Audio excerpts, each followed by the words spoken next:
Welcome back to the Literacy Lunch Break. I'm your host, Marjorie Botari, and I am definitely fangirling today as we have Joan Sedita with us to talk about the connection between reading and writing. So we know this series is focused on writing, but Joan does an excellent job of helping us understand how we can connect both reading and writing within the classroom. So thank you so much for being a guest today, Joan.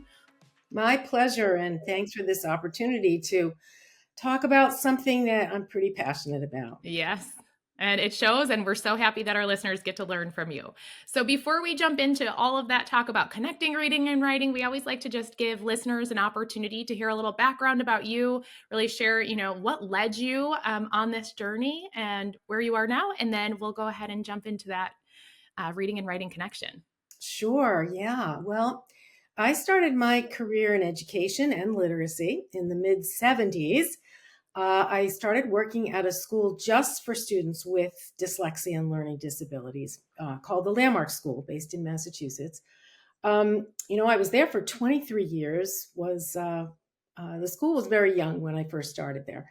And I had the opportunity to work with, we had about 500 students every year. About half of them lived there, so we could literally live with them, of all ages and grades. And I had the opportunity to learn to teach literacy with students who struggle. And, when you learn teaching pedagogy that works with struggling kids, it's good for everybody. So that's where I got my start. I was a tutor, very quickly became a supervisor of tutorials. I headed the language arts department and started developing curriculum, especially for older students. A lot of the students I worked with, their decoding and fluency skills weren't that bad, or what they learned got them up to speed. And then a whole host of other issues that come along when you have language-based issues. So affecting writing, affecting comprehension. So that's where I cut my teeth. I was a principal there. I started the Landmark College Prep program for students who were graduating high school but needed services to get ready for college. Then was a founding member of Landmark College and the outreach program. Anyway, in 1998, I left there and started doing a bunch of projects. I was one of the lead trainers in Massachusetts for the Reading First program. And I also, around that time in 2004, had the opportunity to work with Louisa Moats, who was a colleague of mine. We were in graduate school at the same time. She was developing the letters trainings, and we co-authored Module 11, which was titled Writing a Road to Reading Comprehension. Since that time, over the last 25 years, I've been working around reading, literacy, writing, forever. 17 years ago, I started Keys to Literacy. I was the founder. I'm still the CEO. So that's a little bit of my history. Worked with lots of departments of education around literacy policymaking. The writing, because I think that's what you want to focus on today. Why did I write? Why did I create the model, the writing rope, and the book a couple of years ago? Well, I really felt like, and I know a lot of educators did, it was wonderful when the National Reading Panel identified what we needed to know about reading, right? These days, if you hold your hand up to elementary teachers and say, what are the 5 components, they can tell you, right? But when it comes to writing, whatever writing instruction was happening, a lot of it went by the wayside to make more room for reading. Yes. And while there is a robust amount of research about effective writing strategies, that does not get down to teachers. And very often when I'm out in the field working with teachers and you say, well, what are the components of writing? They can't. So that's basically why I felt we needed a framework. And that's what the writing rope does. We can talk about that more later, but that's what it does. Identify all the skills and strategies and techniques. And organizes them into chunking them, right, into categories represented as strands in the rope. Yes, which it does so well. And I know I've, as I said, fangirling here because I've not only read your book, but I've watched many, webinars and podcasts that you've been on, because I've shared multiple times throughout the series, especially as I started my teaching career as a 6th grade reading and language arts teacher, in the inner city where there were a lot of needs. And I quickly learned I was not prepared to teach reading, but especially writing. Yeah. And while there were a lot of resources to turn to educate myself with reading, I did not find that same explicit support with writing. And I know you originally had, I think, a wagon wheel as to show the components, and then you saw, okay, we have this reading rope that everybody's talking about. Let's switch over here to this model of the writing rope, which I think is so clear for teachers to understand. And what I really enjoy about listening to you walk through that as well, and I would love for you to just kind of walk through some of those components for our listeners, but you share how there are certain components of this that can be taught in reading, or also support comprehension or support those other components of reading. This is really something that's connected. So I would love for you to go ahead and just, share some of those components of the writing rope, and how they do transfer over, and we can talk about transcription and how really writing and spelling can be done in reading. Yeah. Yeah. And that integration, that connection, and trying to get educators to think more about how can we integrate reading and Yes. writing at the same time, not only while we're in an English language arts class, right, or a reading class or writing class, but throughout all the other subjects too. um, that's a topic that I've been focusing on a lot when I do keynotes at conferences and things like that. First, let's just identify what those five strands are, Yes. right? And even though I can talk about each one separately and the various skills within each strand, we have to always remember that the whole idea, and that's the concept of a rope, right? Is that while we can talk about them and teach them and focus on them with students individually, ultimately, to be a proficient writer, you have to be able to take all of those things, integrate them, and do them at the same time. And that's what makes a nice, strong rope, right? So, Mhm. uh, basically, here are the five. And let's start in the bottom. And folks ask me, gee, is there any particular order? Is one more important than the other? They're all important, right? They're all equal. So usually at the bottom, in yellow, the yellow strand of the rope, that's transcription skills, spelling and handwriting / keyboarding. And they literally are the skills that kids need to do to get the words out on the paper, right? Mhm. We know that as kids leave grade 3, if they're not fluent in those, they end up having to put so much energy into literally getting the words on the page, right? That it takes away from the critical thinking part of writing, which is composing. And this has it has an equal part when it comes to reading. So many of your listeners know that if our students at around that same age, if they're not able to decode words automatically and fluently, what happens? They have to put so much energy into the word recognition part that it takes away from comprehension. So it's very Mhm. similar. The next strand up is the writing craft. And there's a few things I put under here.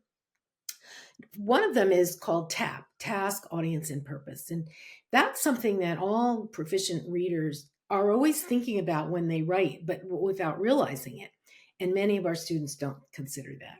It's a very simple example. If you're writing an email message to your boss, it's going to look differently than if you write it to somebody, when your best friend or someone in your family, Yes. right? You're thinking about the Mhm. task and especially the audience. But a lot of our students don't know that, and they should, because it affects decisions that a writer makes about everything: word choice, structure, all of it. Another thing in here is word choice, and that's really the overlap with vocabulary as it relates to reading. Any instruction we give to grow kids' vocabulary will support their reading comprehension and their writing. And then finally, the thing that's under writing craft are they're like literary devices. So, if you're writing a narrative and you have two characters and they're talking, how do you use dialogue, right? Or how do you use figurative language? How do you, as students get older and more advanced writers, how do you use flashbacks? So that's the writing craft strand. Now, I will say that that strand, out of all the others, is probably the one that is the purview of your writing or ELA teachers. You can't Right. necessarily expect the science teacher in high school to be about use of dialogue in a narrative, right? Right. Um, all the others that I'm about to share have skills and strategies that can and should be practiced in every subject. I also want to go back to the transcription and just say one other word. I really believe that many of the skills that kids need to be taught, especially when they're in elementary grades for transcription, can and should take place during the phonics lesson, Yes. right? Yeah. So the third strand is text structure. Quite a few things under here. On the broadest level, we have larger genres of text. Most people know them as narrative, informational, argument, or opinion. Do our kids know the difference between them? How do you write an introduction for one that's different for another genre? There's also in here paragraph structure. We don't speak in paragraphs. It's something unique to text. And a lot of our kids who struggle with writing as they get older, it's because they still don't know what a paragraph is. Yes. And anything we do to teach paragraph structure helps their comprehension. Another thing under here is what I call patterns of organization. So, how do you write differently for description versus chronology versus cause and effect? And then, of course, these little words, transitions or linking words and phrases that signal those. So, that's the text structure strand. And we'll come back to it in a minute, but that whole thing of things we can teach that will support reading at the same time as writing, text structure is definitely one of those. Next up is the syntax or the sentence strand. And like paragraphs, I think they are the building blocks of being able Mhm. to write. And for many of our students who have difficulties because they still can't craft or elaborate a sentence. And so a whole bunch of skills and strategies related to that are in that strand. The last one is critical thinking. And, there's two big categories here. The first is making sure we teach students the stages of the writing process, that they don't skip any of them, right? All proficient readers follow these stages. And they've been called different things over time. We have a keys to literacy, and in my books, we have a simple way of helping kids remember. It's think, plan, write, revise. And you don't want to skip any of those. We also know that um, kids need to be taught explicitly strategies that they need in order to execute at every one of those stages. And that brings us to the final point within critical thinking. It's a whole host of skills and strategies that students need in order to write about what they're reading, write to learn, write from sources. Many of the prompts that students find on high stakes tests, right? Read these 2 or 3 sources, gather the information. So it's everything from how do you take notes? How do you summarize? How do you paraphrase? How do you take all that, put it into a graphic organizer? So, anyway, that's the fastest tour of the strands. What would you like me to say a little more about the connection between reading and writing? Yes. Yeah. I mean, that was a wonderful summary. I think very helpful for, anyone that maybe needed a refresher or hasn't heard of the writing rope yet, but now they have a strong understanding of all of those components. But yes, I would love for you to talk about, as I was listening to you talk about each strand, you mentioned a little bit about that connection, but it would be great to talk a little bit more about, really, again, how you talk about integrating this into content areas, how sometimes that works really well for some of those pieces and maybe not for others, but also that connection to reading and Yeah. comprehension, or reading and spelling and reading and writing. Yes. Yeah, yeah. And a lot of those skills I was mentioning at the critical thinking, the best place to teach them is the content classroom, right? Content Do it areas. while you're Yes. writing and learning about science and history and so on and so forth. So the first thing we have to think about is that speaking and listening come naturally, right? To us, like we learn that as soon as we're born, maybe even we hear it before we're born. But reading and writing are not. They're a relatively modern phenomena for the human race. Only the last few hundreds of years have multitudes been reading and writing. So we have to learn to do that, right? We need explicit instruction. But before you even jump into that, what we have to realize is, what do they both draw on? They're both tied to and build off of that oral language. Um, Tim Shanahan decades ago was used this little metaphor that they both, reading and writing, draw from the same well, and that well is oral language and language processing systems. Okay.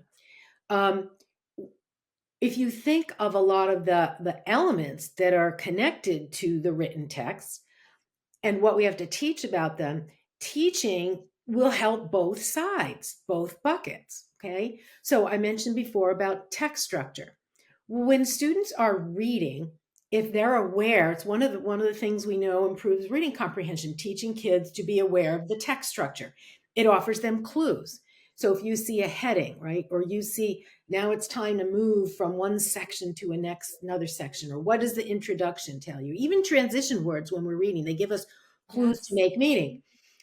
Similarly, when students are writing, they need to be employing those same strategies, right? So text structure is one area. Sentences, oh my goodness. And I remember doing some work on this, 79, 80, when I was getting my master's at Harvard.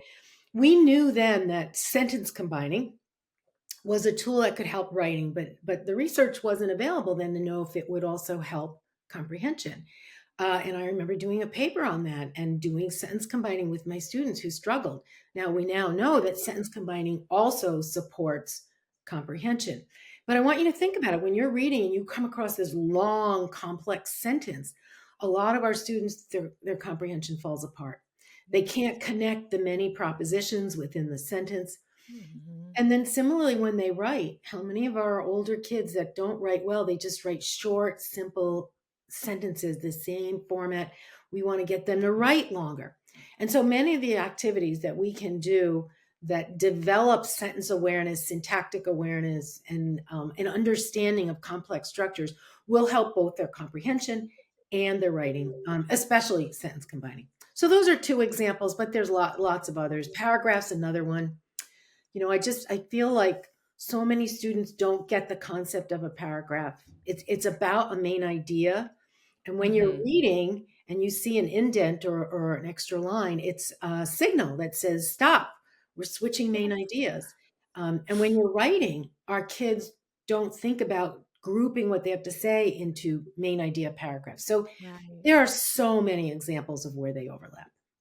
Yeah, and I mean, you had shared earlier that we don't think like we don't speak in paragraphs, we don't think in paragraphs. Like paragraphs are something that does need to be explicitly taught for our students. And as you talked about that oral language, right? Yeah, yeah, Those simple sentences versus complex sentences and one and I think that's really what, I'm so excited that our listeners get to hear from you and just those strategies of start with sentence combining, right? Like this is something very explicit that you can teach students and may be helpful for teachers to understand as well as this is one way because again I think back to my early years of teaching of using 6+1 traits and just being like, oh, your sentence fluency, like this sentence needs to be longer or you need to make it but never really giving any explicit instruction on what that means or how to do that work and make it meaningful and make yeah, it comprehensible rather than just adding a few words in to make it longer and more fluid.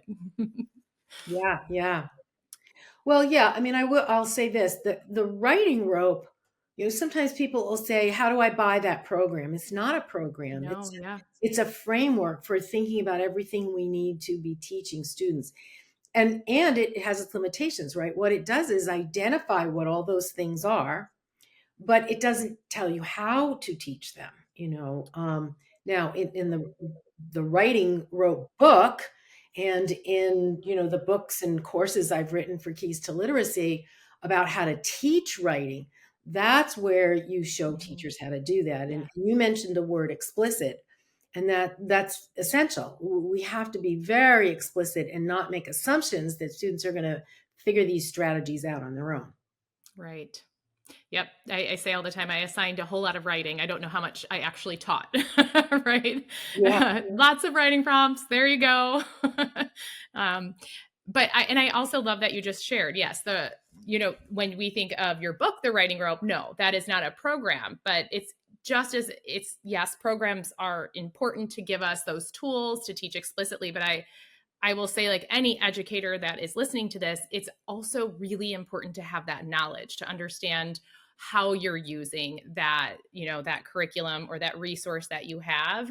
We have to have both. And I think that's something that as you really see this movement happening where we talk so much more about both the science of reading and the science of writing. I still often see the questions of, this or that, and it's, letters or OG, and it's like they're two different things, or and same thing as you're talking about your book, right? Yes, that's the foundation that I think every educator should. If you're teaching writing, if you're supporting writing instruction, if you're teaching literacy in general, or a Yeah. science teacher, if you're teaching, understand this. But yes, those Yeah. tools that you offer are the tools that you need to Yeah. teach it, but to teach it well. Yeah. I think there is that difference between learning to read and write and then using reading and writing to learn, right? Yes. That phrase, up until a certain grade, students are learning to read. After that, they read. Uh, they use reading to learn. That's Hmm. attributable to Dr. Jean Shaw, Yes. who actually was my advisor many years ago. Oh, But that's amazing.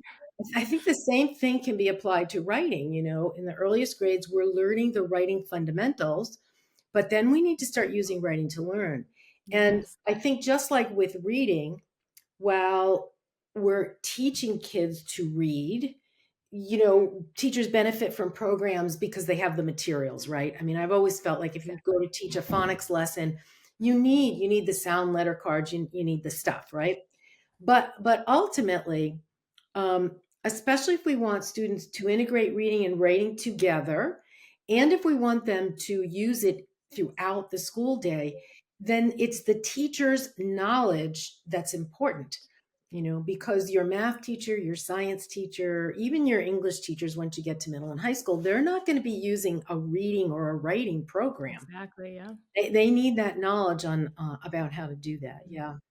Yep. And I always say you there, that can only go so far because every classroom looks different, you know, d- and even within the same school with the same district, the classroom you had one year looks completely different the next. Right. And so being able to pull the tools and the resources that you need to support them. Yeah, absolutely. All right. So I'm just trying to, I have so many more questions that I could ask, but as I think about our listeners, you talked a lot about that connection and being able to, bring writing into the content areas, thinking about the text structures, also how it helps with comprehension, really, as you said, writing to learn as well. Um, in your research and experience, how does a strong focus on both writing and reading impact long-term outcomes for students? Well, we touched on this a little bit already, right? That we need writing in order to learn. There's been so much research that supports this. One research guide that came out, it was Graham and I believe Hebert. It was called "Writing to Read," and they did a meta-analysis of all the research about how writing might support reading. And no surprise, it does, and in lots of Mhm. ways. The recommendation or the finding I always like to focus on is that when we have students writing about what they're reading and therefore learning, right? It improves their comprehension, but also learning that information. And there are several things in particular that the research identified. When we have kids writing personal reflections to what they're writing, when we have them summarizing, we have them taking notes in writing, and writing, answering and generating questions in writing. The summarizing one I want to focus on because that also turns out to be one of the most effective strategies that the National Reading Panel identified originally, right, as affect improving comprehension, but it also affects growth in writing. Note taking. For anybody who's familiar with my work, I'm a big fan of two-column notes. And so, yeah, all of that. Now, what does it do? It makes us think.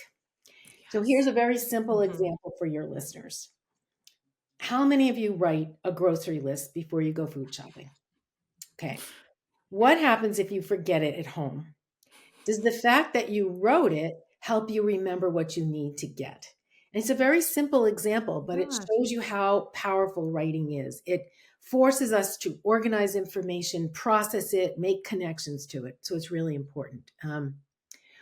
One thing I don't know if we'll have time for it, so I'm going to get it in really quick. Is I think besides what you need to teach kids for writing, we need to think about how.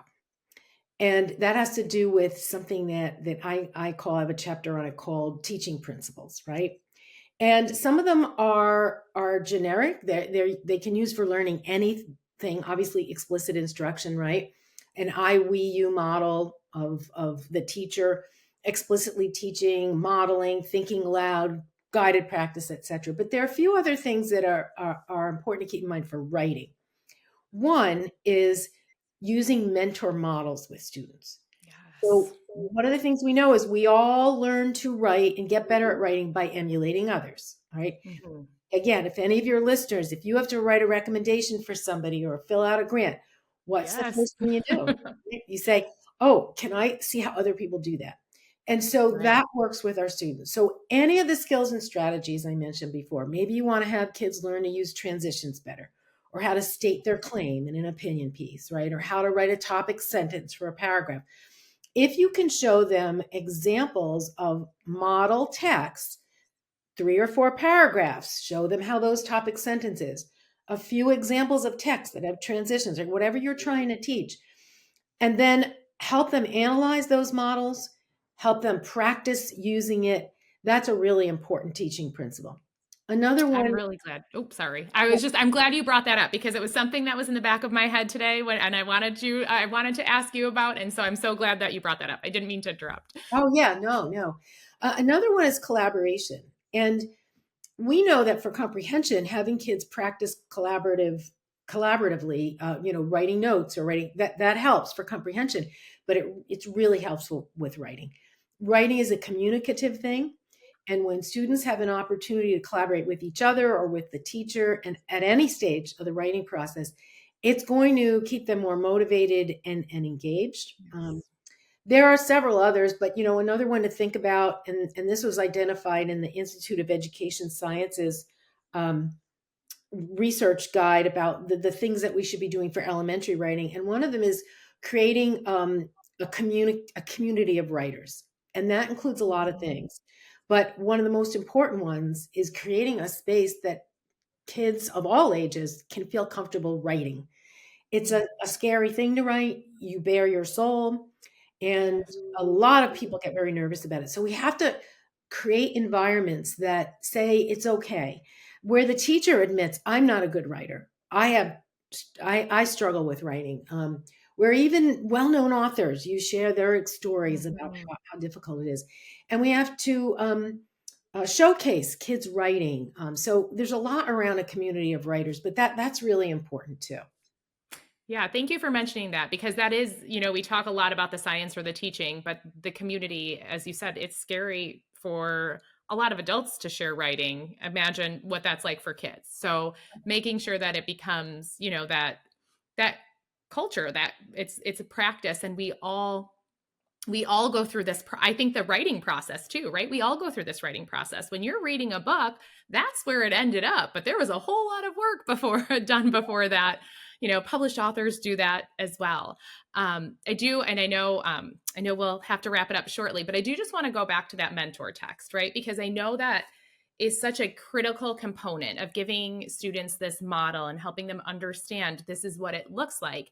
But I've heard you speak about mentor text before, and really that importance of finding good and strong mentor text. And it doesn't have to be this big story, and we don't need all of this stuff. Like, we really need to help our students see this is explicitly what we're teaching, and it can be a paragraph or just a couple of paragraphs. Would you just share a little bit more Yeah. about how to identify good mentor text? Yeah, you've obviously been listening to some of my other Yes. podcasts, but yeah, I mean, what you're getting at is this issue of an explicit instruction, and that needs to filter into everything that we do, right? So the idea of mentor text is, and I'm going to use an example. Let's say you're trying to teach kids how to write a better structured paragraph, and to start with a topic sentence that tells you what the paragraph is about. All right, that's the skill you're focused on. What I've seen happen too often from teachers who teach writing from a less explicit point of view, right? Um, uh, there's a sort of assumption that if kids just get to write a lot, or if they get to write about what's enjoyable to them, they'll become better writers. And we have to let them write about what they want because they'll be creative, right? It's a little bit like the whole thing. If we just expose kids to rich text and they reread aloud and they read a lot, they'll learn to read. Well, some kids, hey, do, but Right. many need that explicit instruction. So what I've seen happen with the use of mentor text is teachers will show kids, but they'll show them it's not specific. They'll say, like, look at this wonderful read aloud that we just did Mhm. about, I don't know, I wanna iguana, right? And this is what opinion writing is. Do you see it, kids? Now you can do the same thing. Right. No, it's too overwhelming. The book is too much, right? Um, Exactly. Yes. so it's purposely picking examples in the case with that paragraph. So I would try to find several examples where the paragraph is well structured, nice topic sentence. I'd walk the kids through it. We would analyze it and say, what do they all have in common? How did that person do that? How did that person do that? Oh, that one doesn't have a topic sentence. How does that make, like, you've got to analyze it with them and Mhm. then provide the time for them to have the guided practice. All right, now that you see that, you try it. Let's take Yes. this paragraph I've got for you and let's see if you can come up with a topic sentence and then let them work collaboratively. That's part of the you do it stage, right? So Yes. I think the issue is a lot of teachers get the concept of mentor models, but they don't understand how explicit you need to be. And that means really planning what examples you're going to use. Yes. Yes. Thank you so much for sharing that, because I think that's again, for anyone listening, that might be something they can do next, is really think, okay, maybe I've been using mentor text, but I can really kind of bring that to become more explicit, to the point, and it might just be a couple of pieces, and it's not the whole thing. And I'm really focusing on one specific skill to support learners. Um, I could talk to you all day, but I we do try to keep these short, just in case you are listening during your lunch break. But Joan, I cannot thank you enough for being a guest. We really appreciate all that you do in the area of literacy to support educators, to support students, and thank you so much for being a guest. My pleasure. Thank you. Be sure to subscribe and stay tuned for our upcoming episodes, where we explore literacy topics in a snack-sized, easily digestible format.